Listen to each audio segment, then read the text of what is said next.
രമേശ് ചെന്നിത്തലയെക്കുറിച്ചുള്ള the Indian എക്സ്പ്രസിലെ പരസ്യത്തിൽ കാരണം കാണിക്കൽ നോട്ടീസ് നൽകി കെപിസിസി. പരസ്യം നൽകിയ Thiruvananthapuram DCC general secretary Prajin ബാബുവിനാണ് കാരണം കാണിക്കൽ നോട്ടീസ് നൽകിയിരിക്കുന്നത്. തെരഞ്ഞെടുപ്പിന് ശേഷം മുഖ്യമന്ത്രിയെ നിശ്ചയിക്കുന്നതുമായി ബന്ധപ്പെട്ട് കോൺഗ്രസ് നേതാക്കളും പ്രവർത്തകരും സംഘടനയ്ക്ക് പൊതുസമൂഹത്തിൽ അവമതിപ്പുണ്ടാക്കുന്ന വിധം പത്ര, ദൃശ്യ, സമൂഹ മാധ്യമങ്ങൾ ഉൾപ്പെടെയുള്ള ഇടങ്ങളിൽ പരസ്യ പ്രസ്താവനകൾ നടത്താൻ പാടില്ലെന്ന് എഐസിസിയും കെപിസിസിയും നിർദ്ദേശം നൽകിയിരുന്നു. പത്രത്തിലെ മുഴുപേജ് പരസ്യം ഗുരുതര അച്ചടക്ക ലംഘനമാണെന്നും പ്രജിൻ വിശദീകരണം നൽകണമെന്നും കെപിസിസിയുടെ നിലപാടുണ്ട്.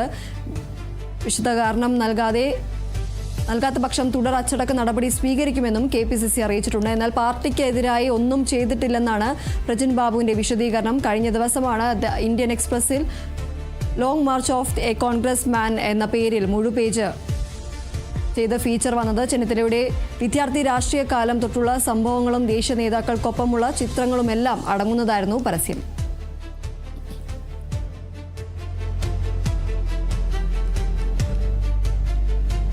രമേശ് ചെന്നിത്തലയെക്കുറിച്ചുള്ള ദി ഇന്ത്യൻ എക്സ്പ്രസിലെ പരസ്യത്തിലാണ് ഇപ്പോൾ കെപിസിസി നടപടി സ്വീകരിച്ചിരിക്കുന്നത്. കാരണം കാണിക്കൽ നോട്ടീസാണ് കെപിസിസി ഇപ്പോൾ പരസ്യം നൽകിയ തിരുവനന്തപുരം ഡിസിസി സെക്രട്ടറിയായ പ്രജിൻ ബാബുവിന് നൽകിയിരിക്കുന്നത്. തെരഞ്ഞെടുപ്പിന് ശേഷം മുഖ്യമന്ത്രിയെ നിശ്ചയിക്കുന്നതുമായി ബന്ധപ്പെട്ട് കോൺഗ്രസ് നേതാക്കൾക്കും പ്രവർത്തകർക്കും സംഘടനയ്ക്ക് പൊതുസമൂഹത്തിൽ അവമതിപ്പുണ്ടാക്കുന്ന വിധം പത്ര, ദൃശ്യ, സമൂഹ മാധ്യമങ്ങൾ ഉൾപ്പെടെയുള്ള ഇടങ്ങളിൽ പരസ്യ പ്രസ്താവനകൾ നടത്താൻ പാടില്ലെന്ന് എഐസിസിയും കെപിസിസിയും നിർദ്ദേശം നൽകിയിരുന്നു.